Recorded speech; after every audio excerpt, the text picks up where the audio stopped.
بسم اللہ الرحمن الرحیم۔ شرک سے بچنے کی اہمیت۔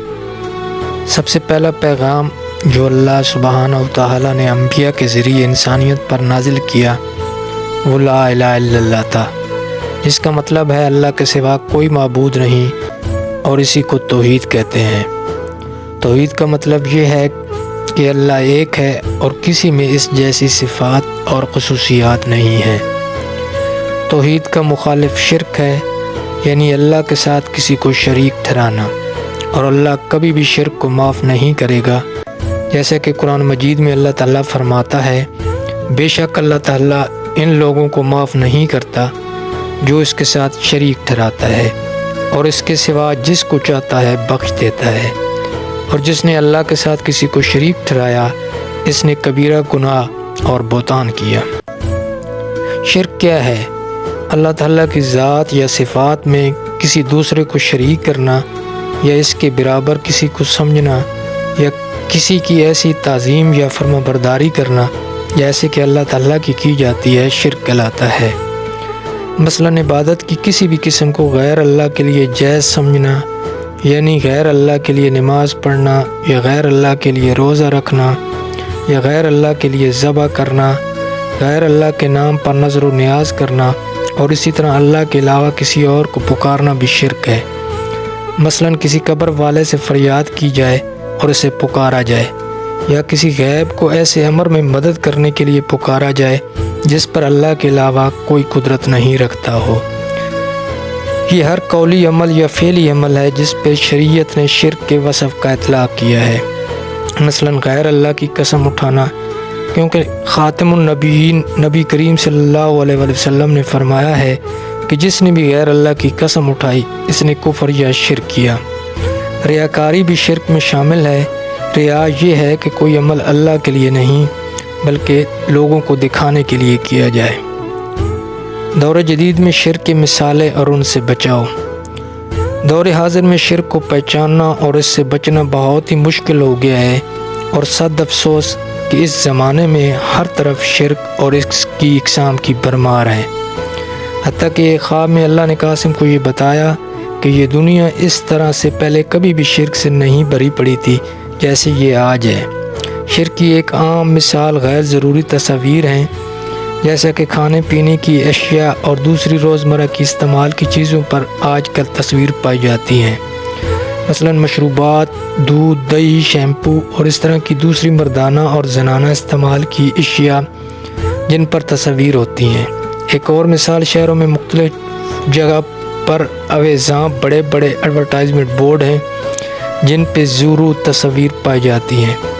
اس طرح فلموں میں شرک پائی جاتی ہے جہاں جھوٹے خدا اور ان کی طاقتیں دکھائی جاتی ہیں، یا دوسرے شیطانی عمل جیسے جادو وغیرہ کے ذریعے کسی عام انسان کو بہت طاقتور دکھایا جاتا ہے۔ کپڑوں کی دکانوں پہ اکثر اوقات مجسمے یا پتلے رکھے ہوتے ہیں، یہ بھی شرک کی ایک قسم ہے۔ اگر آپ کو ایڈورٹائزمنٹ بورڈ پر کوئی تصویر نظر آئے تو اس کو مت دیکھیں اور اپنی آنکھیں پھیر لیں اور سبحان اللہ کہیں، مطلب کہ جس چیز پر میری نظر ہے اللہ اس سے پاک ہے اور اس کا کوئی شریک نہیں۔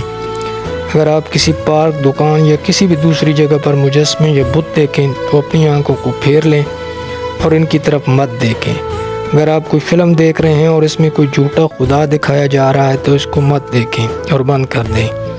اگر آپ کے کمرے میں یا اس کی دیواروں پہ کوئی زیرو اشیاء کی تصویر ہیں تو ان کو وہاں سے ہٹا دیں۔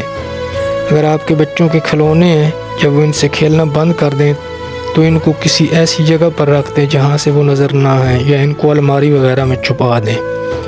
اگر آپ کے گھر کے اندر کوئی چھوٹی تصویر یا مجسمے ہیں تو انہیں بھی پھینک دیں یا چھپا دیں۔ اگر آپ کے پاس کوئی کریم، پرفیوم یا دوسری بیوٹی آئٹمز ہیں، اسی طرح کچھ برانڈز کے لوگو بھی کسی زیرو چیز کی تصویر سے بنے ہوتے ہیں، تو ان پر موجود تصویروں کو کسی ٹیپ یا مارکر سے چھپا دیں، کیونکہ آپ کو ان چیزوں کو کچھ ہفتے اپنے پاس استعمال کرنے کے لیے رکھنا ہوگا۔ حتیٰ کہ آپ کی جیب میں اگر ببل گم ہے جس پر کوئی تصویر ہے تو اس کو اپنی جیب میں مت رکھیں، یا تصویر والے کاغذ کو اتار دیں۔ کسی انسان کے بارے میں یہ مت کہیں یا لکھیں کہ صرف وہی ہماری امید ہے، بلکہ یہ کہیں کہ امید صرف اللہ ہی سے ہے۔ تصویر کا موبائل فون یا لیپ ٹاپ کمپیوٹر پہ ہونے میں کوئی حرج نہیں، کیونکہ وہ دکھائی نہیں دیتی، بلکہ کمپیوٹر میں بھی ان کو کسی فولڈر میں چھپا کر رکھیں۔ اگر آپ کے ڈیسک ٹاپ وال پیپر یا پروفائل پکچر میں کوئی تصویر ہے تو اس کو تبدیل کر دیں یا ہٹا دیں، کیونکہ آپ ہر وقت اس کو غیر ضروری طور پر دیکھیں گے، جبکہ اس کو دیکھنے کی کوئی ضرورت بھی نہیں ہوگی۔ آپ اپنی اور اپنے بچوں کی ڈیجیٹل یا کیمرے سے تصاویر بنا سکتے ہیں، لیکن ان کو چھپا کر رکھیں اور تبھی کھولیں جب اس کی ضرورت ہو۔ اگر آپ اپنے کسی دوست کے گھر جاتے ہیں اور اس کے گھر یا کمرے میں کوئی تصاویر ہیں تو ان تصاویروں کو ہٹانے پر اصرار نہ کریں، بلکہ ان کی طرف مت دیکھیں، کیونکہ وہ گھر آپ کی ملکیت نہیں ہے اور نہ ہی آپ اس کے ذمہ دار ہیں۔ البتہ اگر آپ کے دوست شرک کے بارے میں سیکھنا چاہتے ہیں تو پھر وہ خود سے ان تصاویر کو ہٹا دیتے ہیں تو پھر ٹھیک ہے، مگر ان کو مجبور نہ کریں۔ اسی طرح لوگ گارڈن میں ایسے گملے رکھتے ہیں جو کسی جانور یا انسان کے مجسمے یا بت رکھیں۔ اگر کسی گھر میں یہ بت نما گملے موجود ہیں تو ان کو مت دیکھیں۔ بھارتی فلمیں ہمیشہ یا تو شروع پر کسی بت یا جھوٹے خدا کے مجسمے یا تصاویر سے ہوتی ہیں، یا پھر فلم کے دوران کسی صورت میں بتوں کی پرستش یا شرک دکھائی جاتی ہے۔ فلم کی بھی ایک اپنی ہی دنیا ہے، جیسے کہ عام اصطلاح میں بھی فلمی دنیا کا لفظ استعمال کیا جاتا ہے، اور اس دنیا کا مالک بھی صرف اللہ تعالیٰ ہے، اور اس میں کسی اور کو اللہ کا شریک ٹھہرایا یا دکھایا نہیں جا سکتا۔ بعض اوقات ہمیں حکومت کے نافذ کردہ قوانین کے مطابق چلنا پڑتا ہے جہاں تصاویر کا استعمال ہوتا ہے۔ ایسی صورتحال میں یہ جائز ہے، جیسے روپیہ اور ڈالر وغیرہ کے نوٹ پر تصاویر کا موجود ہونا، اور اس صورت میں آپ ان کو اپنی جیب میں رکھ سکتے ہیں۔ اسی طرح پاسپورٹ اور آئی ڈی کارڈ پر بھی تصاویر کا موجود ہونا ہے اور اس کی اجازت ہے۔ اگر کسی کو صحت کا کوئی مسئلہ ہے تو دوائی کے پیک پر تصاویر موجود ہے تو اس صورت میں بھی ہم اس کو اپنی جیب میں رکھ سکتے ہیں، لیکن ہمیں اپنی جیب میں کوئی غیر ضروری تصاویر نہیں رکھنی چاہیے۔ ہمیں اس بات کو بھی یقینی بنانا ہوگا کہ ہمارے کپڑوں، ہماری کھڑکیوں کے پردے، ہمارے بستر، تولیے، قالین اور حتیٰ کہ ہماری جائے نماز یا مصلی پر بھی کسی جاندار کی تصویر نہ ہو۔